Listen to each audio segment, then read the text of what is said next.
ਅੱਜ ਆਓ ਅਸੀਂ ਮਹਾਨ ਕੰਮ ਪ੍ਰਚਾਰ ਇਸ ਉਪਦੇਸ਼ ਸਿਰਲੇਖ ਨਾਲ ਪਰਮੇਸ਼ਵਰ ਦੇ ਵਚਨਾਂ ਦਾ ਅਧਿਐਨ ਕਰੀਏ। ਇਹ 2010 ਵਿੱਚ ਚਿਲੀ ਵਿੱਚ ਹੋਇਆ ਸੀ, ਜੋ ਕਿ ਦੱਖਣੀ ਅਮਰੀਕਾ ਦਾ ਇੱਕ ਦੇਸ਼ ਹੈ। ਮੈਂ ਤੁਹਾਡੇ ਲਈ ਇਸ ਨੂੰ ਪੜ੍ਹਾਂਗਾ। ਸੁਣਦੇ ਸਮੇਂ ਕਿਰਪਾ ਕਰਕੇ ਸੋਚੋ, ਜੇ ਮੈਂ ਇਸ ਸਥਿਤੀ ਵਿੱਚ ਹੁੰਦਾ ਤਦ ਮੈਂ ਕੀ ਕਰਦਾ। 33 ਚਿਲੀ ਮਾਈਨਰ ਮਨੁੱਖੀ ਨਾਟਕ ਬਿਨਾਂ ਕਿਸੇ ਹਾਦਸੇ ਦੇ 69 ਦਿਨਾਂ ਤੋਂ ਬਾਅਦ ਸਮਾਪਤ ਹੋ ਗਿਆ। 33 ਲੋਕ, ਉਹ ਇੱਕ ਵਿਅਕਤੀ ਨਹੀਂ ਸੀ, ਇਹ ਲੋਕਾਂ ਦਾ ਸਮੂਹ ਸੀ। ਉਹ ਜ਼ਮੀਨ ਦੇ ਥੱਲੇ 700 ਮੀਟਰ ਹੇਠਾਂ ਇੱਕ ਖਾਣ ਵਿੱਚ ਫਸ ਗਏ ਸੀ, ਜਿੱਥੇ ਲੋਕਾਂ ਕੋਲ ਉਮੀਦ ਨਹੀਂ ਹੋ ਸਕਦੀ। ਕੋਈ ਨਹੀਂ ਦੱਸ ਸਕਦਾ ਕਿ ਉਹ ਕਦੋਂ ਬਚਣਗੇ। ਸੀਮਿਤ ਥਾਵਾਂ ਤੇ ਉਸ ਨੂੰ ਡਰ ਦੇ ਵਿਰੁੱਧ ਲੜਨਾ ਪਿਆ। ਹਾਲਾਤ ਮਾੜੇ ਸੀ ਕਿ ਖਾਣੇ ਅਤੇ ਪਾਣੀ ਦੀ ਨਿਸ਼ਚਿਤ ਕਮੀ ਸੀ, ਅਤੇ ਸੁਰੰਗ ਗਰਮ ਅਤੇ ਨਮੀ ਵਾਲੀ ਸੀ। 90% ਨਮੀ ਨਾਲ 33 ਡਿਗਰੀ ਸੈਲਸੀਅਸ ਤੱਕ ਪਹੁੰਚ ਗਈ ਸੀ। ਮਾਰੀਓ ਸੇਪੁਲਵੇਡਾ, ਜੋ ਦੂਜੇ ਨੰਬਰ ਤੇ ਖਾਣ ਵਿੱਚੋਂ ਬਾਹਰ ਆਏ ਵਿਅਕਤੀ ਸੀ, ਨੇ ਕਿਹਾ, ਅਸੀਂ ਪਰਮੇਸ਼ਵਰ ਅਤੇ ਸ਼ੈਤਾਨ ਨਾਲ ਸੀ। ਉਹ ਮੌਤ ਦੀ ਕਗਾਰ ਤੇ ਸੀ। ਖੁਸ਼ਕਿਸਮਤੀ ਨਾਲ ਸੈਨ ਜੋਸ ਸੋਨੇ ਅਤੇ ਤਾਂਬੇ ਦੀ ਖਾਨ ਸੀ, ਇਸ ਲਈ ਉੱਥੇ ਹੋਰ ਖਦਾਨ ਵਾਂਗ ਮਿਥੇਨ ਗੈਸ ਨਹੀਂ ਸੀ। ਇਸ ਭਿਆਨਕ ਸਥਿਤੀ ਵਿੱਚ ਸਾਰੇ 33 ਮਾਈਨਰ ਬਚ ਗਏ। ਉਸ ਦੀ ਟੀਮ ਵਰਕ ਭਾਵਨਾ ਲਈ ਧੰਨਵਾਦ, ਜਿਸ ਦਾ ਉਹਨਾਂ ਨੇ ਜ਼ਮੀਨ ਹੇਠਾਂ ਫਸੇ ਹੋਣ ਦੌਰਾਨ ਅਭਿਆਸ ਕੀਤਾ। 5 ਅਗਸਤ ਤੋਂ ਜਦੋਂ ਖਾਣ ਟਹਿ ਗਈ, ਉਹਨਾਂ ਨੇ ਭੋਜਨ ਰਾਸ਼ਨ ਦੇ ਬਾਰੇ ਫੈਸਲਾ ਕੀਤਾ ਅਤੇ ਸਖਤੀ ਨਾਲ ਇਸ ਦੀ ਪਾਲਣਾ ਕੀਤੀ। ਉਹਨਾਂ ਕੋਲ ਥੋੜਾ ਜਿਹਾ ਵੀ ਭੋਜਨ ਬਚਿਆ ਸੀ। ਉਹ ਹਰ 48 ਘੰਟਿਆਂ ਬਾਅਦ ਜੋ ਖਾ ਸਕਦੇ ਸੀ, ਉਹ ਅੱਧਾ ਬਿਸਕੁਟ, ਬੰਦ ਡੱਬੇ ਵਿੱਚੋਂ 2 ਚਮਚ ਅਤੇ ਅੱਧਾ ਗਲਾਸ ਦੁੱਧ। ਉਹ ਟਰੱਕ ਦੀਆਂ ਸੀਟਾਂ ਤੇ ਸੌ ਗਏ ਅਤੇ ਆਰਾਮ ਕੀਤਾ। ਖਦਾਨ ਦੇ ਢਹਿ ਜਾਣ ਤੋਂ ਬਾਅਦ 17ਵੇਂ ਦਿਨ 22 ਅਗਸਤ ਨੂੰ ਉਹਨਾਂ ਨੇ ਦੁਨੀਆ ਨੂੰ ਦੱਸਿਆ ਕਿ ਉਹ ਜ਼ਿੰਦਾ ਹਨ। ਬਚਾਅ ਕਰਨ ਵਾਲਿਆਂ ਨੇ ਥੱਲੇ ਵੀਡੀਓ ਕੈਮਰੇ ਭੇਜੇ ਅਤੇ ਮਜ਼ਦੂਰਾਂ ਨੇ ਆਪਣੇ ਆਪ ਦੀ ਵੀਡੀਓ ਬਣਾਈ ਤਾਂ ਜੋ ਸਤ੍ਹਾ ਤੇ ਮੌਜੂਦ ਲੋਕ ਦੇਖ ਸਕਣ। ਵੀਡੀਓ ਵਿੱਚ ਉਹ ਇੱਕ ਛੋਟੀ ਜਗ੍ਹਾ ਵਿੱਚ ਗੋਲ ਮੇਜ਼ ਦੇ ਚਾਰੋਂ ਪਾਸੇ ਬੈਠ ਕੇ ਪੋਕਰ ਖੇਡ ਰਹੇ ਸਨ। ਅਜਿਹੇ ਅਤਿਅੰਤ ਹਾਲਾਤਾਂ ਵਿੱਚ ਉਹ ਮੌਤ ਦੇ ਡਰ ਦੇ ਵਿਰੁੱਧ ਲੜਨ ਦੀ ਖੇਡ ਰਹੇ ਸੀ। ਪਤਨ ਦੀ ਸ਼ੁਰੂਆਤ ਵਿੱਚ ਸ਼ਾਨਦਾਰ ਅਗਵਾਈ ਇਸ ਮਹਾਨ 69 ਦਿਨ ਦੇ ਮਹਾਕਵੀ ਲਈ ਸ਼ੁਰੂਆਤੀ ਬਿੰਦੂ ਸੀ। ਜਦੋਂ ਮਨੁੱਖ ਬਹੁਤ ਜ਼ਿਆਦਾ ਡਰ ਵਿੱਚ ਹੁੰਦੇ ਹਨ, ਤਦ ਉਹ ਜ਼ਮੀਰ ਦੀ ਬਜਾਏ ਆਪਣੀ ਪ੍ਰਵਿਰਤੀ ਦੀ ਪਾਲਣਾ ਕਰਨ ਦੇ ਯੋਗ ਹੁੰਦੇ ਹਨ। ਜਦੋਂ ਹਰ ਕੋਈ ਆਪਣੇ ਆਪ ਨੂੰ ਬਚਾਉਣ ਦੀ ਕੋਸ਼ਿਸ਼ ਵਿੱਚ ਹੋਵੇ, ਤਦ ਸਿਸਟਮ ਵਿਗੜ ਜਾਂਦਾ ਹੈ ਅਤੇ ਅੰਤ ਵਿੱਚ ਹਰ ਕੋਈ ਮਰ ਜਾਂਦਾ ਹੈ। 17 ਦਿਨਾਂ ਤੋਂ ਬਾਅਦ ਉਹਨਾਂ ਦੇ ਜ਼ਿੰਦਾ ਹੋਣ ਦੀ ਖਬਰ ਜ਼ਮੀਨ ਤੇ ਪਹੁੰਚਣ ਤੱਕ ਲੂਇਸ ਉਰਜੂਆ ਦੇ ਫੈਸਲੇ ਅਤੇ ਚਮਤਕਾਰ ਲਈ ਧੰਨਵਾਦ ਕਿ ਉਹ ਸਾਰੇ ਜਿਉਂਦੇ ਰਹਿ ਸਕੇ। ਬੁੱਧੀ ਅਤੇ ਤੇਜ਼ ਫੈਸਲੇ ਨਾਲ ਉਰਜੂਆ ਨੇ ਭੂਮੀਗਤ ਜੀਵਨ ਨੂੰ, ਜੋ ਆਸਾਨੀ ਨਾਲ ਅਰਾਜਕ ਅਤੇ ਵੰਡਿਆ ਜਾ ਸਕਦਾ ਸੀ, ਇੱਕ ਵਿਵਸਥਿਤ, ਅਨੁਸ਼ਾਸਿਤ ਅਤੇ ਮਨੁੱਖੀ ਜੀਵਨ ਵਿੱਚ ਬਦਲ ਦਿੱਤਾ। ਉਸ ਦਾ ਚੰਗਾ ਫੈਸਲਾ ਪਤਨ ਦੇ ਪਲ ਤੋਂ ਪ੍ਰਦਰਸ਼ਿਤ ਕੀਤਾ ਗਿਆ ਸੀ। ਉਸਨੇ ਮਜ਼ਦੂਰਾਂ ਨੂੰ ਜਲਦੀ ਇਕੱਠੇ ਹੋਣ ਦਾ ਹੁਕਮ ਦਿੱਤਾ, ਇਸ ਲਈ ਕਿਸੇ ਨੂੰ ਸੱਟ ਨਹੀਂ ਲੱਗੀ। ਉਸਨੇ ਬਚਾਅ ਲਈ ਇੱਕ ਸੁਰੰਗ ਵੀ ਬਣਾਈ ਅਤੇ ਭੂਗੋਲਿਕ ਜਾਣਕਾਰੀ ਦੀ ਸੁਰੱਖਿਆ ਨੂੰ ਇਕੱਠਾ ਕੀਤਾ। ਫੁੱਟਬਾਲ ਕੋਚ ਅਤੇ ਇੱਕ ਟੋਪੋਗ੍ਰਾਫੀ ਬਿਲਡਰ ਦੇ ਰੂਪ ਵਿੱਚ ਇਹ ਉਸਦੇ ਅਨੁਭਵ ਦੇ ਕਾਰਨ ਸੀ। ਉਹ 21 ਤਰ੍ਹਾਂ ਦੇ ਟੀਚੇ ਬਣਾ ਸਕੇ। ਉਹਨਾਂ ਨੂੰ ਡਿੱਗੀ ਹੋਈ ਖਾਣ ਵਿੱਚ ਬਚਾਅ ਲਈ ਉਡੀਕ ਕਰਨੀ ਚਾਹੀਦੀ ਸੀ। ਬਚਾਏ ਜਾਣ ਤੱਕ ਉਹਨਾਂ ਦਾ ਜਿਉਂਦਾ ਰਹਿਣਾ, ਇਹ ਉਹਨਾਂ ਦਾ ਉਦੇਸ਼ ਅਤੇ ਉਮੀਦ ਸੀ। ਇਸ ਉਦੇਸ਼ ਨੂੰ ਪ੍ਰਾਪਤ ਕਰਨ ਲਈ ਉਰਜੂਆ ਅਤੇ ਮਜ਼ਦੂਰਾਂ ਨੇ ਟੀਮ ਵਰਕ ਦੀ ਭਾਵਨਾ ਦਾ ਉੱਚ ਪੱਧਰ ਤੇ ਪ੍ਰਦਰਸ਼ਨ ਕੀਤਾ। ਸਭ ਤੋਂ ਬਜ਼ੁਰਗ ਮਾਰੀਓ ਗੋਮੇਜ਼ ਕੋਲ ਇੱਕ ਮਾਈਨਰ ਦੇ ਰੂਪ ਵਜੋਂ 50 ਸਾਲਾਂ ਦਾ ਤਜਰਬਾ ਸੀ। ਉਸਨੇ 3 ਮੈਂਬਰਾਂ ਦੀਆਂ ਟੀਮਾਂ ਬਣਾਈਆਂ ਤਾਂ ਜੋ ਉਹ ਸਾਰੇ ਪ੍ਰਾਰਥਨਾ ਕਰਦੇ ਸਮੇਂ ਇੱਕ ਦੂਜੇ ਵੱਲ ਧਿਆਨ ਦੇ ਸਕਣ। ਇਹ ਵਿਸ਼ਵਾਸ ਨਾਲ ਮੁਸ਼ਕਿਲ ਉੱਤੇ ਜਿੱਤ ਪ੍ਰਾਪਤ ਕਰਨ ਲਈ ਸੀ। ਨਾਲ ਹੀ ਉਹਨਾਂ ਨੇ ਜਲਦੀ ਤੋਂ ਹਰ ਇੱਕ ਨੂੰ ਭੂਮਿਕਾਵਾਂ ਵੰਡ ਕੇ ਸੰਕਟ ਲਈ ਪੂਰੀ ਤਰ੍ਹਾਂ ਤਿਆਰ ਕੀਤਾ। ਇੱਕ ਖਾਨ ਮਜ਼ਦੂਰ ਨੇ ਜਿਸ ਨੇ ਨਰਸਿੰਗ ਦਾ ਕੋਰਸ ਕੀਤਾ ਸੀ, ਸ਼ੂਗਰ ਅਤੇ ਹਾਈਪਰਟੈਂਸ਼ਨ ਵਾਲੇ ਮਜ਼ਦੂਰਾਂ ਦੀ ਦੇਖਭਾਲ ਕੀਤੀ। ਅਤੇ ਇੱਕ ਮਜ਼ਦੂਰ ਜੋ ਐਲਵਿਸ ਪ੍ਰੈਸਲੀ ਨੂੰ ਪਸੰਦ ਕਰਦਾ ਸੀ, ਉਹ ਮਨੋਰੰਜਨ ਦਾ ਇੰਚਾਰਜ ਸੀ। ਉਹਨਾਂ ਨੇ ਅੱਗੇ ਦੀ ਗਿਰਾਵਟ ਲਈ ਤਿਆਰੀ ਕਰਨ ਲਈ ਰਾਤ ਨੂੰ ਡਬਲ ਸ਼ਿਫਟਾਂ ਵਿੱਚ ਚੌਕਸੀ ਰੱਖੀ। ਉਹਨਾਂ ਨੇ ਆਈਪੈਡ ਸੁਣਦੇ ਹੋਏ, ਬਾਈਬਲ ਪੜ੍ਹਦੇ ਹੋਏ ਜਾਂ ਸੱਤਾ ਉੱਤੇ ਭੇਜਣ ਲਈ ਉੱਚ ਰੈਜ਼ੋਲੂਸ਼ਨ ਕੈਮਰੇ ਨਾਲ ਉਹਨਾਂ ਦੇ ਜੀਵਨ ਦਾ ਰਿਕਾਰਡ ਕਰਕੇ ਸ਼ਾਂਤੀਪੂਰਨ ਸਮਾਂ ਬਿਤਾਇਆ। ਭੋਜਨ ਕੈਪਸੂਲ ਦੁਆਰਾ ਸੱਤਾ ਤੋਂ ਪ੍ਰਦਾਨ ਕੀਤਾ ਜਾਂਦਾ ਸੀ ਅਤੇ ਉਹ ਅਨੁਸੂਚੀ ਦੇ ਅਨੁਸਾਰ ਇਸ ਨੂੰ ਨਿਯਮਿਤ ਤੌਰ ਤੇ ਖਾਂਦੇ। 33 ਲੋਕਾਂ ਨੇ ਵਿਅਕਤੀਗਤ ਰੂਪ ਨਾਲ ਆਪਣੇ ਆਪ ਨੂੰ ਤਿਆਗ ਦਿੱਤਾ, ਪਰ ਇੱਕ ਸਰੀਰ ਵਾਂਗ ਇਕੱਠੇ ਰਹੇ। ਇਸੇ ਕਰਕੇ ਉਹ ਜਿਉਂਦੇ ਰਹਿ ਸਕੇ। ਉਰਜੂਆ ਦੀ ਅਗਵਾਈ ਹੇਠ ਉਹਨਾਂ ਨੇ ਉਹਨਾਂ ਦੇ ਨਿਯਮਾਂ ਦੀ ਪਾਲਣਾ ਕੀਤੀ ਅਤੇ ਆਪਣੇ ਆਪ ਨੂੰ ਕਾਬੂ ਕੀਤਾ। ਉਹਨਾਂ ਨੇ ਭੂਮੀਗਤ ਜਗ੍ਹਾ ਨੂੰ ਵੀ ਸਮਝਦਾਰੀ ਨਾਲ ਕੰਮ ਕਰਨ ਦੀ ਜਗ੍ਹਾ, ਸੌਣ ਦੀ ਜਗ੍ਹਾ ਅਤੇ ਬਾਥਰੂਮ ਦੀ ਜਗ੍ਹਾ ਵਿੱਚ ਵੰਡਿਆ। ਉਸਨੇ ਐਮਰਜੈਂਸੀ ਸਥਿਤੀ ਲਈ 12 ਘੰਟੇ ਦੀਆਂ ਸ਼ਿਫਟਾਂ ਵਿੱਚ ਕੰਮ ਕੀਤਾ। ਉਹਨਾਂ ਨੇ ਦਿਨ ਅਤੇ ਰਾਤ ਵਿੱਚ ਫਰਕ ਕਰਨ ਲਈ ਟਰੱਕ ਦੀਆਂ ਹੈਡਲਾਈਟਾਂ ਦੀ ਵਰਤੋਂ ਕੀਤੀ ਜੋ ਉਹਨਾਂ ਨਾਲ ਖਦਾਨ ਵਿੱਚ ਦੱਬੇ ਹੋਏ ਸੀ। ਸਾਰੇ ਮਜ਼ਦੂਰਾਂ ਨੇ ਕਿਹਾ ਕਿ ਉਰਜੂਆ ਨੇ ਉਹਨਾਂ ਦੀ ਸਿਹਤ ਨੂੰ ਬਰਕਰਾਰ ਰੱਖਣ ਅਤੇ ਮੁਸ਼ਕਲਾਂ ਨੂੰ ਸਹਿਣ ਵਿੱਚ ਮਦਦ ਕੀਤੀ। ਉਰਜੂਆ ਨੇ ਉਹਨਾਂ ਦੇ ਸਾਥੀ ਮਜ਼ਦੂਰਾਂ ਬਾਰੇ ਕਿਹਾ, ਉਹਨਾਂ ਸਾਰਿਆਂ ਦੀਆਂ ਸ਼ਖਸੀਅਤਾਂ ਅਤੇ ਯੋਗਤਾਵਾਂ ਵੱਖਰੀਆਂ ਸੀ, ਪਰ ਉਹ ਸਾਰੇ ਆਪਣੀਆਂ ਭੂਮਿਕਾਵਾਂ ਪ੍ਰਤੀ ਵਿਸ਼ਵਾਸਯੋਗ ਸੀ। ਬੇਸ਼ੱਕ 69 ਦਿਨਾਂ ਲਈ ਜਿਉਂਦੇ ਰਹਿਣਾ ਉਹਨਾਂ ਦੀ ਕਿਸਮਤ ਸੀ। ਭਾਵੇਂ ਇਹ ਛੋਟਾ ਸੀ, ਪਰ ਇੱਥੇ ਇੱਕ ਭੂਮੀਗਤ ਪਨਾਹ ਸੀ ਜਿੱਥੇ 33 ਲੋਕ ਰਹਿ ਸਕਦੇ ਸੀ। ਜਿਉਂਦੇ ਰਹਿਣ ਲਈ ਭੋਜਨ ਵੀ ਸੀ। 17 ਦਿਨਾਂ ਤੋਂ ਬਾਅਦ ਉਹਨਾਂ ਨੇ ਸਭ ਲੋਕਾਂ ਦੀ ਉਮੀਦ ਤੋਂ ਉਲਟ ਕੀਤਾ ਕਿ ਉਹ ਮਰ ਗਏ ਹੋਣਗੇ। ਇੱਕ ਪਾਈਪ ਰਾਹੀਂ ਜੋ ਸਤਹ ਤੋਂ ਹੇਠਾਂ ਆਇਆ ਸੀ, ਆਪਣੇ ਜ਼ਿੰਦਾ ਹੋਣ ਦੀ ਖਬਰ ਪਹੁੰਚਾਈ। ਇਹ ਇੱਕ ਗਲੋਬਲ ਮਾਮਲਾ ਬਣ ਗਿਆ ਅਤੇ ਉਹ ਗਲੋਬਲ ਸਮਰਥਨ ਪ੍ਰਾਪਤ ਕਰ ਸਕੇ। ਜਿਵੇਂ ਕਿ ਕਹਾਵਤ ਹੈ, ਸਵਰਗ ਉਹਨਾਂ ਦੀ ਮਦਦ ਕਰਦਾ ਹੈ ਜੋ ਆਪਣੀ ਮਦਦ ਕਰਦੇ ਹਨ। ਉਸੇ ਤਰ੍ਹਾਂ 33 ਮਜ਼ਦੂਰਾਂ ਦਾ ਸੁਰੱਖਿਅਤ ਮੁੜਨਾ ਅਸੰਭਵ ਹੁੰਦਾ ਜੇਕਰ ਉਹਨਾਂ ਕੋਲ ਜਿਉਂਦੇ ਰਹਿਣ ਦਾ ਮਜ਼ਬੂਤ ਇਰਾਦਾ ਨਾ ਹੁੰਦਾ। ਇਹਨਾਂ 33 ਲੋਕਾਂ ਨੇ ਜਿਉਂਦੇ ਰਹਿਣ ਲਈ ਮੈਂ ਦੀ ਬਜਾਏ ਅਸੀਂ ਨੂੰ ਚੁਣਿਆ। ਨਤੀਜੇ ਵਜੋਂ ਉਹ ਜਿਉਂਦੇ ਰਹਿ ਸਕੇ ਅਤੇ ਖੁਸ਼ੀ ਨਾਲ ਘਰ ਵਾਪਸ ਆ ਸਕੇ। ਇਹ ਅਖਬਾਰ ਵਿੱਚ 33 ਚਿਲੀ ਦੇ ਮਜ਼ਦੂਰਾਂ ਬਾਰੇ ਇੱਕ ਭਾਗ ਹੈ ਜੋ ਡਿੱਗਣ ਤੇ ਵੀ ਜਿਉਂਦੇ ਰਹੇ ਅਤੇ 69 ਦਿਨਾਂ ਬਾਅਦ ਬਚਾਏ ਗਏ। ਜ਼ਮੀਨ ਦੇ ਹੇਠਾਂ 700 ਮੀਟਰ ਦੀ ਕਲਪਨਾ ਕਰੋ। ਤੁਹਾਡੇ ਮਨ ਵਿੱਚ ਕੀ ਆਉਂਦਾ ਹੈ? ਜ਼ਮੀਨ ਤੋਂ 100 ਮੀਟਰ ਹੇਠਾਂ ਵੀ ਕਾਫੀ ਨੀਵਾਂ ਲੱਗਦਾ ਹੈ,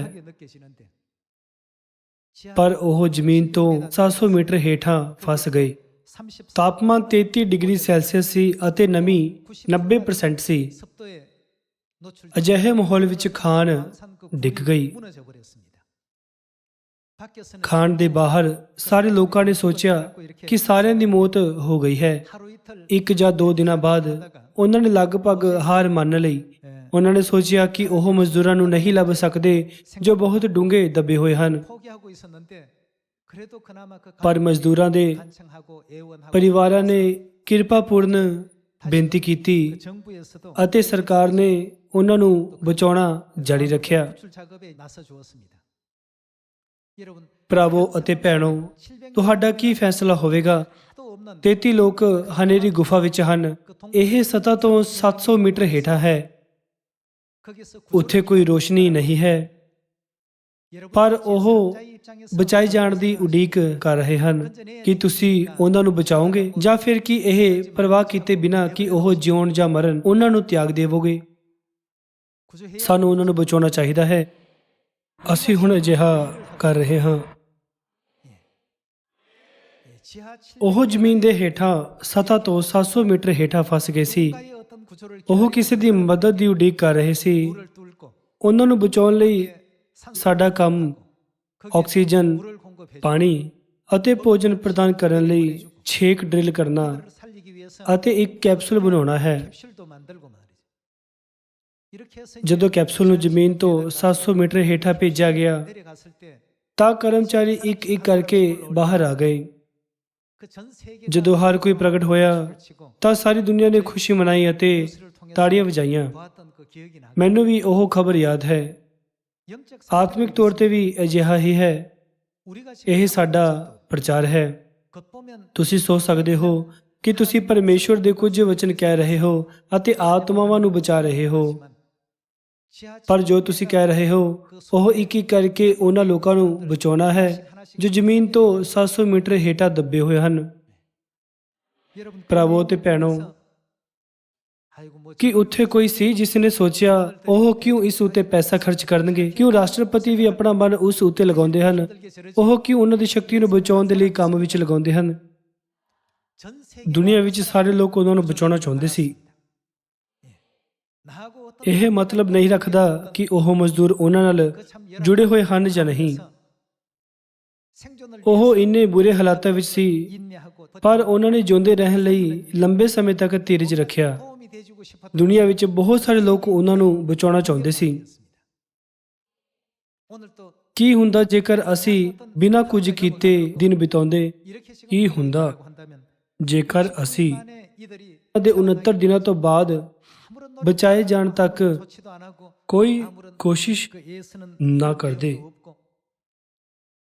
ਮੈਂ ਸੁਣਿਆ ਕਿ ਖਾਨ ਦੇ ਮਾਲਕ ਕੋਲ ਮਜ਼ਦੂਰਾਂ ਨੂੰ ਬਚਾਉਣ ਦਾ ਮਨ ਨਹੀਂ ਸੀ, ਕਿਉਂਕਿ ਬਚਾਅ ਮਿਸ਼ਨ ਨੂੰ ਪੂਰਾ ਕਰਨ ਲਈ ਉਸ ਦਾ ਬਹੁਤ ਖਰਚਾ ਲੱਗਣਾ ਸੀ। ਉਸਨੇ ਇਹ ਵੀ ਸੋਚਿਆ ਕਿ ਉਹ ਸਾਰੇ ਪਹਿਲਾਂ ਹੀ ਮਰ ਚੁੱਕੇ ਹੋਣਗੇ। ਉਹਨਾਂ ਕੋਲ ਉਹਨਾਂ ਨੂੰ ਬਚਾਉਣ ਦੀ ਕੋਈ ਇੱਛਾ ਨਹੀਂ ਸੀ। ਉਸਨੇ ਉਹਨਾਂ ਨੂੰ ਬਚਾਉਣ ਲਈ ਕੋਈ ਕੋਸ਼ਿਸ਼ ਨਹੀਂ ਕੀਤੀ। ਪਰ ਪਰਿਵਾਰ ਬਹੁਤ ਹੀ ਚਿੰਤਿਤ ਸੀ। ਉਹਨਾਂ ਨੇ ਬੇਨਤੀ ਕੀਤੀ, ਅਸੀਂ ਦੇਖਣਾ ਚਾਹੁੰਦੇ ਹਾਂ ਕਿ ਕੀ ਹੋਇਆ। ਕਿਰਪਾ ਕਰਕੇ ਉਹਨਾਂ ਨੂੰ ਲੱਭੋ, ਭਾਵੇਂ ਉਹਨਾਂ ਦੀਆਂ ਲਾਸ਼ਾਂ ਕਿਉਂ ਨਾ ਹੋਣ। ਕਿਉਂਕਿ ਉਹਨਾਂ ਨੇ ਕਿਰਪਾਪੂਰਨ ਬੇਨਤੀ ਕੀਤੀ, ਤਦ ਸਰਕਾਰ ਉਹਨਾਂ ਬਾਰੇ ਜਾਣ ਗਈ ਅਤੇ ਰਾਸ਼ਟਰਪਤੀ ਨੇ ਉਹਨਾਂ ਨੂੰ ਬਚਾਉਣ ਲਈ ਇੱਛਾ ਦਿਖਾਈ। ਆਖਰਕਾਰ 69 ਦਿਨਾਂ ਤੋਂ ਬਾਅਦ ਸਾਰੇ 33 ਲੋਕਾਂ ਨੂੰ ਸੁਰੱਖਿਅਤ ਬਚਾ ਲਿਆ ਗਿਆ। ਤਦ ਉਹ ਮਜ਼ਦੂਰ ਨੀਚੇ ਕੀ ਕਰ ਰਹੇ ਸੀ? ਉਹ ਇੱਕ ਦੂਜੇ ਨਾਲ ਏਕਤਾ ਵਿੱਚ ਸੀ। ਜੇਕਰ ਉਹ ਜੀ ਭਰ ਕੇ ਭੋਜਨ ਖਾਂਦੇ ਤਦ 1 ਜਾਂ 2 ਦਿਨਾਂ ਵਿੱਚ ਉਹਨਾਂ ਦਾ ਭੋਜਨ ਖਤਮ ਹੁੰਦਾ, ਪਰ ਉਹਨਾਂ ਨੇ ਸਾਰਾ ਭੋਜਨ ਇਕੱਠਾ ਕੀਤਾ। ਹਰ 48 ਘੰਟਿਆਂ ਤੇ ਉਹ ਅੱਧਾ ਬਿਸਕੁਟ, ਬੰਦ ਡੱਬੇ ਵਿੱਚੋਂ 2 ਚਮਚ ਅਤੇ ਅੱਧਾ ਗਲਾਸ ਦੁੱਧ ਲੈਂਦੇ ਸੀ। ਉਹਨਾਂ ਨੇ ਉਹਨਾਂ ਚੀਜ਼ਾਂ ਦੀ ਵਰਤੋਂ ਕਰਨ ਤੇ ਪਾਬੰਦੀ ਲਗਾਈ ਜੋ ਆਕਸੀਜਨ ਨਸ਼ਟ ਕਰਦੇ ਸੀ। ਸ਼ੁਰੂ ਵਿੱਚ ਉਹਨਾਂ ਸਾਰਿਆਂ ਨੇ ਵੱਖੋ ਵੱਖਰੀ ਪ੍ਰਤੀਕਿਰਿਆ ਕੀਤੀ। ਕੁਝ ਉਦਾਸ ਸੀ, ਕੁਝ ਨਿਰਾਸ਼ ਸੀ ਅਤੇ ਕੁਝ ਆਪਣੀ ਪਸੰਦ ਦੀਆਂ ਚੀਜ਼ਾਂ ਕਰ ਰਹੇ ਸੀ। ਪਰ ਨੇਤਾ ਨੇ ਇੱਕ ਇੱਕ ਕਰਕੇ ਉਹਨਾਂ ਨੂੰ ਮਨਾ ਲਿਆ ਤਾਂ ਜੋ ਉਹ ਇੱਕੋ ਟੀਚੇ ਲਈ ਇੱਕ ਮਨ ਹੋ ਸਕਣ। ਇੱਕ ਵਾਰ ਏਕਤਾ ਹੋਣ ਤੋਂ ਬਾਅਦ ਉਹਨਾਂ ਵਿੱਚੋਂ ਮਹਾਨ ਸ਼ਕਤੀ ਪ੍ਰਗਟ ਹੋਈ। ਉਸ ਸ਼ਕਤੀ ਨੇ ਉਹਨਾਂ ਨੂੰ ਇਕੱਠੇ ਬਚਾਏ ਜਾਣ ਦੇ ਯੋਗ ਬਣਾਇਆ। ਜਦੋਂ ਤੁਸੀਂ ਧਰਤੀ ਤੇ ਆਤਮਿਕ ਰੂਪ ਨਾਲ ਨਜ਼ਰ ਮਾਰਦੇ ਹੋ, ਉਹ ਧਰਤੀ ਦੇ ਨੀਚੇ 700 ਮੀਟਰ ਖਦਾਨ ਤੋਂ ਵੀ ਜ਼ਿਆਦਾ ਡੂੰਘੀ ਹੇਠਾਂ ਦੱਬੀ ਹੋਈ ਹੈ। ਪਰਮੇਸ਼ਵਰ ਨੇ ਰੋਸ਼ਨੀ ਦੀ ਇੱਕ ਕਿਰਨ ਭੇਜੀ ਹੈ। ਸਾਨੂੰ ਬਚਾਉਣ ਲਈ ਪਰਮੇਸ਼ਵਰ ਨੇ ਬਹੁਤ ਜ਼ਿਆਦਾ ਕੋਸ਼ਿਸ਼ ਕੀਤੀ ਹੈ। ਪਰਮੇਸ਼ਵਰ ਨੇ ਖੁਦ ਇੱਕ ਖਦਾਨ ਮਜ਼ਦੂਰ ਦੇ ਕੱਪੜੇ ਪਹਿਨੇ ਅਤੇ ਤਹਿਖਾਨੇ ਵਿੱਚ ਇੰਨੀ ਡੂੰਘਾਈ ਤੱਕ ਹੇਠਾਂ ਆਏ। ਪਰਮੇਸ਼ਵਰ ਸਾਡੇ ਵਿੱਚੋਂ ਹਰੇਕ ਨੂੰ ਬਚਾਉਣ ਅਤੇ ਸਵਰਗ ਦੇ ਰਾਜ ਵਿੱਚ ਅਗਵਾਈ ਕਰਨ ਲਈ ਹਰ ਕੋਸ਼ਿਸ਼ ਕਰ ਰਹੇ ਹਨ। ਸਵਰਗ ਦੇ ਸਵਰਗਦੂਤ ਇਸ ਨੂੰ ਦੇਖ ਰਹੇ ਹਨ, ਪਰ ਕੋਈ ਵੀ ਸਵਰਗਦੂਤ ਇਹ ਨਹੀਂ ਸੋਚਦਾ ਇਹ ਮੂਰਖਤਾ ਹੈ। ਉਹ ਕਿਉਂ ਅਜਿਹੀ ਚੀਜ਼ ਕਰ ਰਹੇ ਹਨ? ਸਾਰੇ ਲੋਕ ਉਹਨਾਂ ਨੂੰ ਦੇਖ ਕੇ ਖੁਸ਼ੀ ਮਨਾ ਰਹੇ ਸੀ ਜਿਨ੍ਹਾਂ ਨੇ ਉਹਨਾਂ ਮਜ਼ਦੂਰਾਂ ਨੂੰ ਬਚਾਉਣ ਲਈ ਸਖਤ ਮਿਹਨਤ ਕੀਤੀ। ਉਹ ਸਵਰਗਦੂਤ ਤਾੜੀਆਂ ਮਾਰ ਰਹੇ ਸੀ ਇਹ ਸਭ ਤੋਂ ਵਧੀਆ ਮਨੁੱਖੀ ਡਰਾਮਾ ਸੀ। ਪੂਰੀ ਦੁਨੀਆ ਨੇ ਚਿਲੀ ਵਿੱਚ ਬਚਾਅ ਮਿਸ਼ਨ ਵਿੱਚ ਹਿੱਸਾ ਲਿਆ। ਅਮਰੀਕਾ ਵਰਗੇ ਦੇਸ਼ ਉੱਚ ਤਕਨੀਕੀ ਉਪਕਰਨ ਪ੍ਰਦਾਨ ਕਰਕੇ ਉਹਨਾਂ ਦੀ ਮਦਦ ਕਰਨਾ ਚਾਹੁੰਦੇ ਸੀ। ਅੰਤ ਵਿੱਚ 69 ਦਿਨਾਂ ਬਾਅਦ 700 ਮੀਟਰ ਭੂਮੀਗਤ ਦੇ ਹੇਠਾਂ ਹਨੇਰੀ ਖਾਨ ਵਿੱਚੋਂ ਸਾਰੇ 33 ਲੋਕ ਇੱਕ ਨੂੰ ਵੀ ਸੱਟ ਪਹੁੰਚੇ ਬਿਨਾਂ ਬਾਹਰ ਆ ਸਕੇ। ਉਸ ਦੀ ਕੁੰਜੀ ਉਹਨਾਂ ਦੀ ਏਕਤਾ ਸੀ। ਉਹ ਆਪਣੀਆਂ ਭੂਮਿਕਾਵਾਂ ਲਈ ਵਿਸ਼ਵਾਸਯੋਗ ਸੀ। ਜਿਸ ਮਜ਼ਦੂਰ ਨੂੰ ਨਰਸ ਦੀ ਭੂਮਿਕਾ ਦਿੱਤੀ ਗਈ ਸੀ, ਉਹ ਸ਼ੂਗਰ ਜਾਂ ਹਾਈ ਬਲੱਡ ਪ੍ਰੈਸ਼ਰ ਵਾਲੇ ਲੋਕਾਂ ਦੀ ਦੇਖਭਾਲ ਕਰਦਾ ਸੀ। ਉਹ ਸੂਰਜ ਦੀ ਰੋਸ਼ਨੀ ਨਹੀਂ ਦੇਖ ਸਕੇ। ਸੂਰਜ ਤੋਂ ਬਿਨਾਂ ਲੋਕ ਆਸਾਨੀ ਨਾਲ ਨਿਰਾਸ਼ ਹੋ ਜਾਂਦੇ ਹਨ। ਇਸ ਲਈ ਉਹ ਮਜ਼ਦੂਰ, ਜਿਵੇਂ ਐਲਵਿਸ ਪ੍ਰੈਸਲੇ ਵਰਗੇ ਗਾਇਕਾਂ ਨੂੰ ਪਸੰਦ ਕਰਨ ਵਾਲੇ ਸੀ, ਉਸਨੇ ਦੂਸਰਿਆਂ ਨੂੰ ਦਿਲਾਸਾ ਦੇਣ ਲਈ ਗੀਤ ਗਾਇਆ। ਜੇਕਰ ਕੁਝ ਅਜਿਹਾ ਸੀ ਜੋ ਉਹ ਦੂਜਿਆਂ ਲਈ ਕਰ ਸਕਣ, ਤਦ ਉਹ ਉਸ ਨੂੰ ਕਰਦੇ। ਇਸ ਨਾਲ ਉਹ 69 ਦਿਨਾਂ ਤੱਕ ਖਾਣ ਵਿੱਚ ਜਿੰਦਾ ਰਹਿਣ ਲਈ ਯੋਗ ਬਣ ਸਕੇ।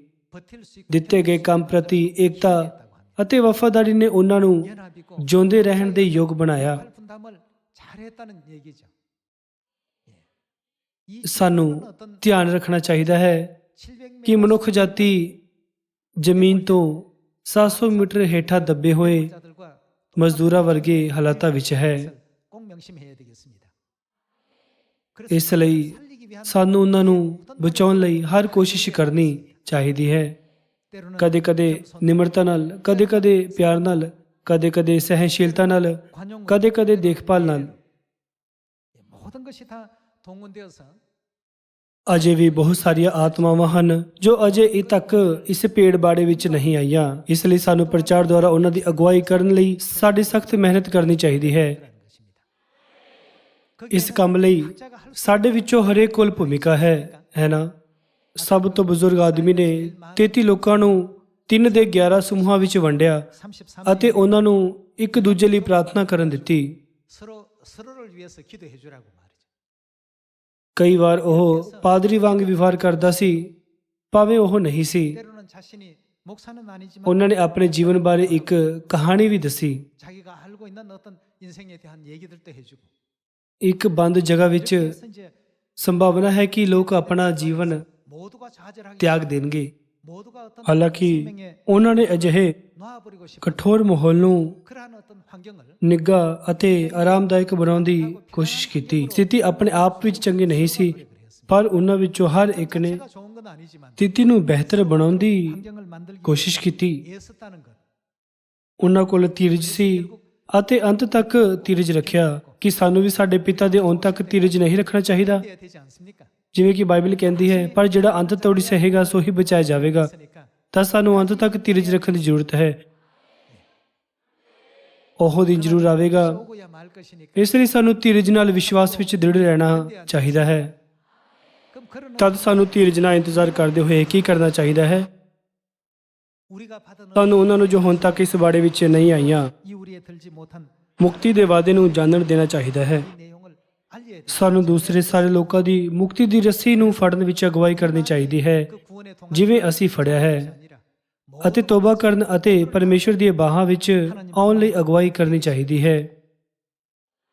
ਇਸ ਲਈ ਪੂਰੀ ਦੁਨੀਆ ਵਿੱਚ ਪ੍ਰਚਾਰ ਦਾ ਅੰਦੋਲਨ ਕੀਤਾ ਜਾ ਰਿਹਾ ਹੈ।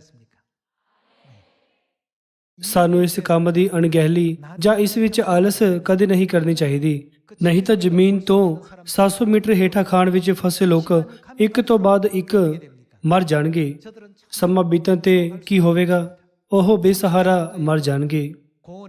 ਤਾਪਮਾਨ 33 ਡਿਗਰੀ ਸੈਲਸੀਅਸ ਅਤੇ ਨਮੀ 90% ਸੀ। ਉਹਨਾਂ ਲਈ ਇਹ ਕਿੰਨਾ ਗਰਮ, ਦਰਦਨਾਇਕ ਅਤੇ ਦੁਖਦਾਇਕ ਹੋਵੇਗਾ। ਅਜਿਹੀ ਕਠੋਰ ਸਥਿਤੀ ਵਿੱਚ ਉਹ ਸਬਰ ਰੱਖ ਸਕੇ। ਇਹ ਇਸ ਲਈ ਕਿਉਂਕਿ ਉਹ ਇੱਕ ਦੂਜੇ ਪ੍ਰਤੀ ਵਿਚਾਰਸ਼ੀਲ ਸੀ ਅਤੇ ਇੱਕ ਦੂਜੇ ਨੂੰ ਬਚਾਉਣ ਲਈ ਉਤਸੁਕ ਸੀ। ਉਹ ਸਾਰੇ ਏਕਤਾ ਵਿੱਚ ਸੀ। ਉਹਨਾਂ ਨੇ ਸਭ ਤੋਂ ਜ਼ਿਆਦਾ ਏਕਤਾ ਅਤੇ ਸਹਿਯੋਗ ਨੂੰ ਕੀਮਤੀ ਮੰਨਿਆ। ਉਹਨਾਂ ਵਿੱਚੋਂ ਹਰੇਕ ਨੇ ਆਪਣੇ ਆਪ ਨੂੰ ਤਿਆਗ ਦਿੱਤਾ। ਸਾਰੇ 33 ਲੋਕਾਂ ਨੂੰ ਬਚਾਉਣ ਦੀ ਇੱਛਾ ਨੇ ਉਸ ਨੂੰ ਇੱਕ ਵਿਸ਼ਾਲ ਜਨ ਬਣਾ ਦਿੱਤਾ। ਸਾਡੇ ਸਿਉਣ ਨਾਲ ਵੀ ਅਜਿਹਾ ਹੀ ਹੈ। ਸਵਰਗੀ ਪਿਤਾ ਅਤੇ ਮਾਤਾ ਸਾਨੂੰ ਬਚਾਉਣ ਲਈ ਧਰਤੀ ਉੱਤੇ ਆਏ ਅਤੇ ਕਿਹਾ, ਇੱਕ ਦੂਜੇ ਨਾਲ ਏਕਤਾ ਵਿੱਚ ਰਹੋ, ਇੱਕ ਬਣੋ। ਉਹਨਾਂ ਸਿੱਖਿਆਵਾਂ ਦੇ ਅਨੁਸਾਰ ਜੋ ਸਾਡੇ ਪਰਮੇਸ਼ਰ ਸਾਨੂੰ ਹਮੇਸ਼ਾ ਦਿੰਦੇ ਹਨ, ਭਾਵੇਂ ਅਸੀਂ ਪੇਰੂ ਵਿੱਚ ਹਾਂ ਜਾਂ ਚਿਲੀ ਵਿੱਚ ਜਾਂ ਅਰਜਨਟੀਨਾ ਜਾਂ ਬ੍ਰਾਜ਼ੀਲ ਜਾਂ ਬੋਲੀਵੀਆ ਜਾਂ ਯੂਰਪ ਦੇ ਕਿਸੇ ਵੀ ਦੇਸ਼ ਵਿੱਚ, ਅਤੇ ਭਾਵੇਂ ਅਸੀਂ ਉੱਤਰੀ ਅਮਰੀਕਾ ਵਿੱਚ ਹਾਂ ਜਾਂ ਦੁਨੀਆ ਦੇ ਕਿਸੇ ਵੀ ਹਿੱਸੇ ਵਿੱਚ ਹੋਈਏ, ਭਾਵੇਂ ਅਸੀਂ ਅਮਰੀਕਾ ਜਾਂ ਕਿਤੇ ਵੀ ਹੋਈਏ, ਅਸੀਂ ਇੱਕ ਹਾਂ। ਏਕਤਾ ਵਿੱਚ ਹੋ ਕੇ ਅਸੀਂ ਜ਼ਮੀਨ ਦੇ 700 ਮੀਟਰ ਹੇਠਾਂ ਖਾਣ ਵਿੱਚ ਦੱਬੇ ਲੋਕਾਂ ਨੂੰ ਬਚਾਉਣ ਲਈ ਪੂਰੀ ਕੋਸ਼ਿਸ਼ ਕਰ ਰਹੇ ਹਾਂ। ਉਹਨਾਂ ਨੂੰ ਬਚਾਉਣ ਲਈ ਅਸੀਂ ਸਾਰੇ ਆਪਣਾ ਸਰਵ ਉੱਤਮ ਕਰ ਰਹੇ ਹਾਂ। ਇਹੀ ਪ੍ਰਚਾਰ ਹੈ ਜੋ ਅਸੀਂ ਕਰ ਰਹੇ ਹਾਂ। ਜੋ ਸਾਡੇ ਪ੍ਰਚਾਰ ਨੂੰ ਮੂਰਖਤਾ ਮੰਨਦੇ ਹਨ, ਸਾਨੂੰ ਉਹਨਾਂ ਨੂੰ ਚਿਲੀ ਦੇ ਖਦਾਨ ਮਜ਼ਦੂਰਾਂ ਨੂੰ ਬਚਾਉਣ ਬਾਰੇ ਵੀਡੀਓ ਦਿਖਾਉਣੀ ਚਾਹੀਦੀ ਹੈ। ਜੇਕਰ ਅਸੀਂ ਉਹਨਾਂ ਲਈ ਸਾਡਾ ਹੱਥ ਨਾ ਵਧਾਈਏ ਜੋ ਹਨੇਰੇ ਵਿੱਚ ਮਦਦ ਦੀ ਉਡੀਕ ਕਰ ਰਹੇ ਹਨ, ਤਦ ਅਸੀਂ ਨਹੀਂ ਕਹਿ ਸਕਦੇ ਕਿ ਅਸੀਂ ਮਨੁੱਖ ਹਾਂ। ਜੇਕਰ ਅਸੀਂ ਬਹੁਤ ਦੂਰ ਹਾਂ ਤਦ ਅਸੀਂ ਉਹਨਾਂ ਤੱਕ ਨਹੀਂ ਪਹੁੰਚ ਸਕਾਂਗੇ, ਪਰ ਜੇ ਅਸੀਂ ਉਹਨਾਂ ਤੱਕ ਪਹੁੰਚ ਸਕਦੇ ਹਾਂ ਤਾਂ ਸਾਨੂੰ ਕਿਸੇ ਤਰ੍ਹਾਂ ਉਹਨਾਂ ਦੀ ਮਦਦ ਕਰਨੀ ਚਾਹੀਦੀ ਹੈ। ਆਤਮਿਕ ਦ੍ਰਿਸ਼ਟੀਕੋਣ ਤੋਂ ਪਰਮੇਸ਼ਵਰ ਨੇ ਸਾਡੇ ਪ੍ਰਚਾਰ ਦੀ ਤੁਲਨਾ ਖਤਰੇ ਵਿੱਚ ਲੋਕਾਂ ਨੂੰ ਬਚਾਉਣ ਨਾਲ ਕੀਤੀ ਹੈ। 10 ਤੋੜਿਆਂ ਦੇ ਦ੍ਰਿਸ਼ਟਾਂਤ ਵਿੱਚ ਨਿਕੰਮੇ ਮਨੁੱਖ ਬਾਰੇ ਜਿਸ ਨੇ ਹਾਸਲ ਹੋਏ ਇੱਕ ਤੋੜੇ ਨਾਲ ਕੁਝ ਨਹੀਂ ਕੀਤਾ। ਇਹ ਕਿਹਾ ਗਿਆ ਕਿ ਉਸ ਕੋਲ ਜਿਹੜਾ ਤੋੜਾ ਹੈ ਉਹ ਵੀ ਲੈ ਲਿਆ ਜਾਵੇਗਾ।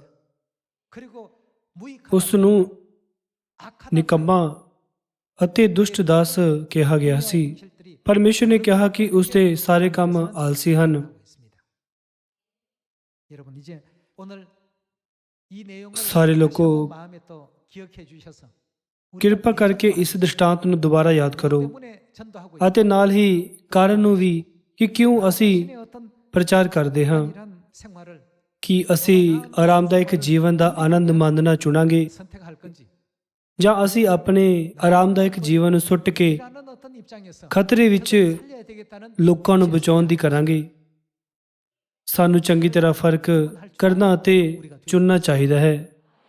ਹਰ ਕੋਈ ਖੁਸ਼ਖਬਰੀ ਦਾ ਪ੍ਰਚਾਰ ਨਹੀਂ ਕਰ ਸਕਦਾ। ਸਿਰਫ ਕੌਣ ਅਜਿਹਾ ਕਰ ਸਕਦਾ ਹੈ? ਸਿਰਫ ਉਹੀ ਜੋ ਪਰਮੇਸ਼ਵਰ ਦੁਆਰਾ ਯੋਗ ਠਹਿਰਾਏ ਗਏ ਹਨ, ਉਸ ਨੂੰ ਕਰ ਸਕਦੇ ਹਨ। ਆਓ ਅਸੀਂ ਇਸ ਬਾਰੇ ਪਰਮੇਸ਼ਵਰ ਦੇ ਵਚਨ ਨੂੰ ਲੱਭੀਏ। ਪਹਿਲਾ ਥੈਸਲੋਨੀਕੀਆਂ ਅਧਿਆਇ 2 ਵਚਨ 3।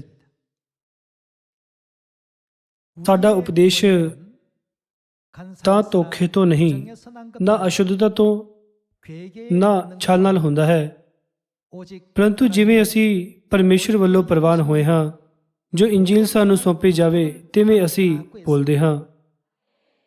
ਜਦੋਂ ਤੁਸੀਂ ਕਿਸੇ ਵਿਅਕਤੀ ਤੋਂ ਮਦਦ ਮੰਗਦੇ ਹੋ ਤਦ ਤੁਸੀਂ ਉਸ ਵਿਅਕਤੀ ਨੂੰ ਕਹਿੰਦੇ ਹੋ ਜੋ ਉਸ ਨੂੰ ਕਰਨ ਲਈ ਇੱਛੁਕ ਹੈ, ਜਾਂ ਉਸ ਵਿਅਕਤੀ ਨੂੰ ਜੋ ਇਸ ਨੂੰ ਕਰਨ ਲਈ ਇੱਛੁਕ ਨਹੀਂ ਹੈ। ਤੁਸੀਂ ਕਿਸੇ ਅਜਿਹੇ ਵਿਅਕਤੀ ਨੂੰ ਕਹਿੰਦੇ ਹੋ ਜੋ ਉਸ ਨੂੰ ਕਰਨ ਦਾ ਇੱਛੁਕ ਅਤੇ ਯੋਗ ਹੈ ਨਾ? ਉਦਾਹਰਨ ਲਈ, ਕਿ ਕੋਈ ਮਾਂ ਹੈ ਜੋ ਆਪਣੇ ਛੋਟੇ ਬੱਚੇ ਨੂੰ ਕਹਿੰਦੀ ਹੈ, ਇੱਕ ਖਾਣ ਦਾ ਕੇਕ ਬਣਾਓ, ਖਾਣਾ ਪਕਾਓ। ਕੋਈ ਵੀ ਮਾਂ ਆਪਣੇ ਛੋਟੇ ਬੱਚੇ ਨੂੰ ਅਜਿਹਾ ਕਰਨ ਲਈ ਨਹੀਂ ਕਹਿੰਦੀ। ਭਾਵੇਂ ਇੱਕ ਮਾਂ ਕਿੰਨੀ ਹੀ ਵਿਅਸਤ ਕਿਉਂ ਨਾ ਹੋਵੇ, ਉਹ ਉਸ ਨੂੰ ਖੁਦ ਹੀ ਬਣਾਉਂਦੀ ਹੈ। ਪਰ ਜੇ ਕੋਈ ਪੇਸ਼ੇਵਰ ਰਸੋਈਏ ਹੋਵੇ ਤਦ ਮਾਂ ਉਸ ਨੂੰ ਖਾਣਾ ਬਣਾਉਣ ਲਈ ਕਹੇਗੀ। ਫਿਰ ਪਰਮੇਸ਼ਵਰ ਨੇ ਖੁਸ਼ਖਬਰੀ ਕਿਸ ਨੂੰ ਸੌਂਪੀ ਹੈ? ਉਹਨਾਂ ਨੇ ਸਾਨੂੰ ਅਜਿਹਾ ਕਰਨ ਲਈ ਕਿਹਾ ਹੈ, ਕਿਉਂਕਿ ਪਰਮੇਸ਼ਵਰ ਨੇ ਸਾਨੂੰ ਯੋਗ ਠਹਿਰਾਇਆ ਹੈ। ਪਰਮੇਸ਼ਵਰ ਨੇ ਕਿਹਾ, ਤੁਸੀਂ ਮੇਰੀ ਸੰਤਾਨ ਦੇ ਰੂਪ ਵਿੱਚ ਇਸ ਮਹਾਨ ਕੰਮ ਨੂੰ ਕਰਨ ਲਈ ਕਾਫੀ ਯੋਗ ਹੋ। ਇਸ ਲਈ ਪਰਮੇਸ਼ਵਰ ਨੇ ਸਾਨੂੰ ਸਾਮਰੀ ਅਤੇ ਧਰਤੀ ਦੇ ਬੰਨੇ ਤੱਕ ਜਾਣ ਅਤੇ ਇਸ ਖੁਸ਼ਖਬਰੀ ਦਾ ਪ੍ਰਚਾਰ ਕਰਨ ਲਈ ਕਿਹਾ।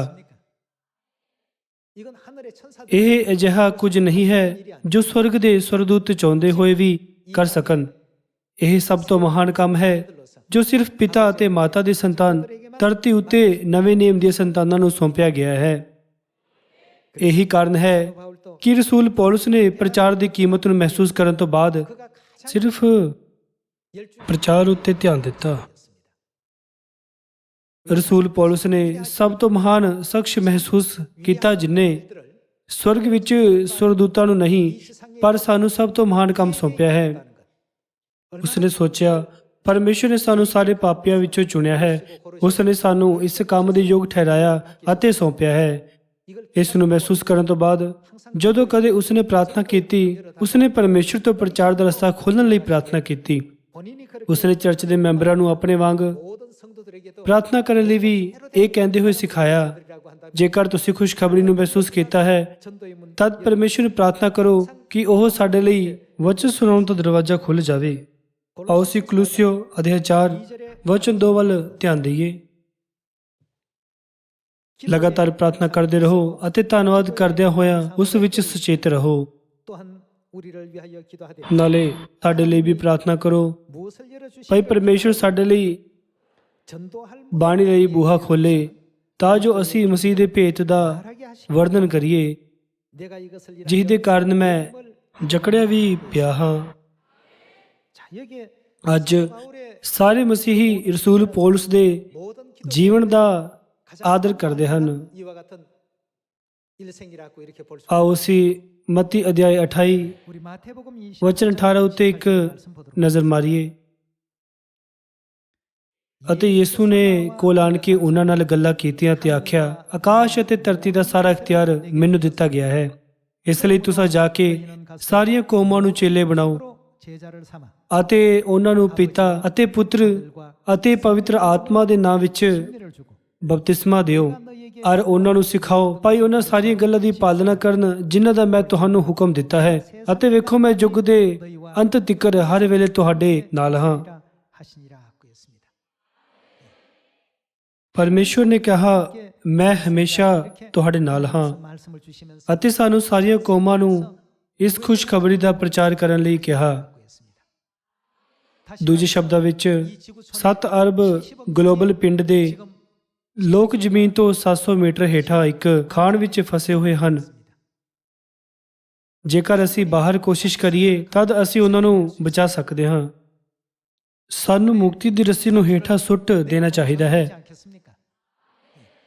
ਸਾਨੂੰ ਸ਼ੇਕ ਬਣਾਉਣਾ ਅਤੇ ਉਹਨਾਂ ਨੂੰ ਭੋਜਨ ਦੇਣ ਲਈ ਕੋਸ਼ਿਸ਼ ਕਰਨੀ ਚਾਹੀਦੀ ਹੈ। ਜੇਕਰ ਕੰਮ ਲਈ ਸਾਰੇ ਮਾਹਰ ਇਕੱਠੇ ਹੋਣ ਅਤੇ ਸਹਿਯੋਗ ਕਰਨ ਅਤੇ ਇੱਕ ਮਨ ਬਣਨ ਤਦ ਉਹਨਾਂ ਨੂੰ ਬਚਾਉਣਾ ਸੰਭਵ ਹੈ। ਜ਼ਮੀਨ ਹੇਠਾਂ ਮਜ਼ਦੂਰ ਇੱਕ ਬਣੇ ਅਤੇ ਬਾਹਰਲੇ ਲੋਕਾਂ ਨੇ ਵੀ ਇੱਕ ਮਨ ਬਣ ਕੇ ਕੋਸ਼ਿਸ਼ ਕੀਤੀ। ਉਹ ਸਾਰੇ ਲੋਕਾਂ ਨੂੰ ਬਚਾਉਣ ਲਈ ਸੰਯੁਕਤ ਸੀ। ਇਸ ਤਰ੍ਹਾਂ ਸਾਰੇ ਮਾਈਨਰ ਕਿਸੇ ਇੱਕ ਨੂੰ ਵੀ ਸੱਟ ਲੱਗੇ ਬਿਨਾਂ 69 ਦਿਨਾਂ ਵਿੱਚ ਜਿਉਂਦੇ ਬਚਾਏ ਗਏ। 69 ਨੰਬਰ ਦੀ ਗੱਲ ਕਰੀਏ ਤਾਂ ਅਸੀਂ ਇਸ ਨੂੰ ਆਸਾਨੀ ਨਾਲ ਗਿਣ ਸਕਦੇ ਹਾਂ, ਪਰ ਉਹ ਉਸ ਮਿਆਦ ਦੌਰਾਨ ਹਨੇਰੇ ਵਿੱਚ ਕਿੰਨੇ ਦੁਖੀ ਹੋਣਗੇ। ਉਹ ਉਸ ਸਥਿਤੀ ਵਿੱਚ ਕਿੰਨੇ ਨਿਰਾਸ਼ ਸੀ, ਪਰ ਉਹਨਾਂ ਨੇ ਇੱਕ ਦੂਜੇ ਨੂੰ ਹੌਸਲਾ ਦੇ ਕੇ ਨਿਰਾਸ਼ਾ ਨੂੰ ਉਮੀਦ ਵਿੱਚ ਬਦਲ ਦਿੱਤਾ। ਉਹ ਇਹ ਸੋਚਦੇ ਹੋਏ ਦੂਜਿਆਂ ਪ੍ਰਤੀ ਵਿਚਾਰਸ਼ੀਲ ਸੀ। ਉਹ ਬਹੁਤ ਡਰਿਆ ਹੋਇਆ ਹੋਵੇਗਾ। ਉਸ ਲਈ ਧੀਰਜ ਰੱਖਣਾ ਕਿੰਨਾ ਔਖਾ ਹੋਵੇਗਾ ਜਾਂ ਉਹ ਕਿੰਨਾ ਨਿਰਾਸ਼ਾਜਨਕ ਹੋਵੇਗਾ।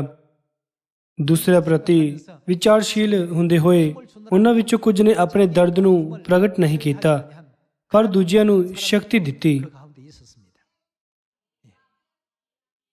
ਅਜਿਹੀ ਸੁੰਦਰ ਏਕਤਾ ਨੇ 33 ਮਾਈਨਰਾਂ ਨੂੰ ਖਾਣ ਤੋਂ ਸੁਰੱਖਿਅਤ ਰੂਪ ਨਾਲ ਬਾਹਰ ਕੱਢਣ ਦੇ ਯੋਗ ਬਣਾਇਆ। ਸਾਨੂੰ ਵੀ ਗਲੋਬਲ ਪਿੰਡ ਵਿੱਚ ਸਾਰੀ ਮਨੁੱਖ ਜਾਤੀ ਨੂੰ ਬਚਾਉਣਾ ਚਾਹੀਦਾ ਹੈ। ਜਦੋਂ ਕਦੇ ਅਸੀਂ ਲੋਕਾਂ ਨੂੰ ਇੱਕ ਇੱਕ ਕਰਕੇ ਪ੍ਰਚਾਰ ਕਰਦੇ ਹਾਂ, ਫਿਰ ਸਵਰਗ ਦੇ ਸਵਰਗਦੂਤ ਹਰੇਕ ਵਿਅਕਤੀ ਕੋਲ ਮੁਕਤੀ ਦੀ ਰੱਸੀ ਨੂੰ ਹੇਠਾਂ ਲਿਆਉਂਦੇ ਹਨ। ਪਰਮੇਸ਼ਵਰ ਦੇਖਦੇ ਹਨ ਕਿ ਅਸੀਂ ਕਿੰਨੀ ਵਾਰ ਲੋਕਾਂ ਲਈ ਮੁਕਤੀ ਦੀ ਰੱਸੀ ਹੇਠਾਂ ਕਰਦੇ ਹਾਂ। ਉਸ ਨੂੰ ਵੇਖ ਕੇ ਉਹ ਸਾਨੂੰ ਸਾਡੇ ਕੰਮ ਦੇ ਅਨੁਸਾਰ ਇਨਾਮ ਦੇਣਗੇ। ਭਾਵੇਂ ਸਾਡੇ ਸਿਓਨ ਦੇ ਮੈਂਬਰ ਕਿੱਥੇ ਵੀ ਜਾਣ, ਦੱਖਣੀ ਅਮਰੀਕਾ, ਯੂਰਪ, ਉੱਤਰੀ ਅਮਰੀਕਾ ਜਾਂ ਅਫਰੀਕਾ, ਸਾਨੂੰ ਪ੍ਰਚਾਰ ਦੇ ਸਾਡੇ ਕੰਮ ਉੱਤੇ ਮਾਣ ਕਰਨਾ ਚਾਹੀਦਾ ਹੈ। ਜੇ ਤੁਸੀਂ ਆਤਮਿਕ ਪਹਿਲੂ ਨੂੰ ਆਸਾਨੀ ਨਾਲ ਵਰਣਨ ਨਹੀਂ ਕਰ ਸਕਦੇ ਕਿ ਪ੍ਰਚਾਰ ਕੀ ਹੈ, ਤਦ ਸਿਰਫ ਚਿਲੀ ਵਿੱਚ ਡਿੱਗੀ ਹੋਈ ਖਾਣ ਵਿੱਚੋਂ ਮਜ਼ਦੂਰਾਂ ਨੂੰ ਬਚਾਉਣ ਦਾ ਕੰਮ ਯਾਦ ਕਰੋ। ਫਿਰ ਤੁਸੀਂ ਇਹ ਫੈਸਲਾ ਕਰ ਪਾਓਗੇ ਕਿ ਕੀ ਤੁਸੀਂ ਇਸ ਕੰਮ ਨੂੰ ਜਾਰੀ ਰੱਖਣਾ ਹੈ ਜਾਂ ਉਸ ਨੂੰ ਬੰਦ ਕਰਨਾ ਹੈ। ਸਾਨੂੰ ਪਿਤਾ ਅਤੇ ਮਾਤਾ ਦੁਆਰਾ ਨਿਯੁਕਤ ਕੀਤਾ ਗਿਆ ਹੈ ਅਤੇ ਪ੍ਰਚਾਰਕਾਂ ਵਜੋਂ ਨਿਯੁਕਤ ਕੀਤਾ ਗਿਆ ਹੈ। ਆਓ ਅਸੀਂ ਇਹਨਾਂ ਵਚਨਾਂ ਦਾ ਪਾਲਣ ਕਰੀਏ, ਸਾਮਰੀ ਅਤੇ ਧਰਤੀ ਦੇ ਬੰਨੇ ਤਿੱਕਰ ਪ੍ਰਚਾਰ ਕਰੀਏ। ਪਰਮੇਸ਼ਵਰ ਦੀ ਇੱਛਾ ਨੂੰ ਫੜ ਕੇ ਆਓ ਅਸੀਂ ਹਨੇਰੀ ਭੂਮੀਗਤ ਸੁਰੰਗ ਵਿੱਚੋਂ ਦੁਨੀਆ ਨੂੰ ਬਚਾਈਏ। ਮੈਂ ਉਮੀਦ ਕਰਦਾ ਹਾਂ ਕਿ ਤੁਸੀਂ ਪਰਮੇਸ਼ਵਰ ਦੇ ਅਜਿਹੇ ਪੁੱਤਰ ਅਤੇ ਧੀਆਂ ਬਣੋਗੇ। ਮੈਂ ਤੁਹਾਨੂੰ ਹਰ ਦੇਸ਼ ਵਿੱਚ ਜਾਣ ਅਤੇ ਬਹੁਤ ਸਾਰੇ ਫਲ ਪੈਦਾ ਕਰਕੇ ਇੱਕ ਮਹਾਨ ਪ੍ਰਚਾਰਕ ਬਣਨ ਲਈ ਕਹਿੰਦਾ ਹਾਂ। ਫਿਰ ਸਿਓਨ ਦੇ ਸਾਡੇ ਸਾਰੇ ਮੈਂਬਰਾਂ ਨੂੰ ਸਵਰਗ ਵਿੱਚ ਪਿਤਾ ਅਤੇ ਮਾਤਾ ਤੋਂ ਜ਼ਿਆਦਾ ਪਿਆਰ ਪ੍ਰਾਪਤ ਹੋ ਸਕਦਾ ਹੈ। ਤੁਹਾਡਾ ਬਹੁਤ ਬਹੁਤ ਧੰਨਵਾਦ।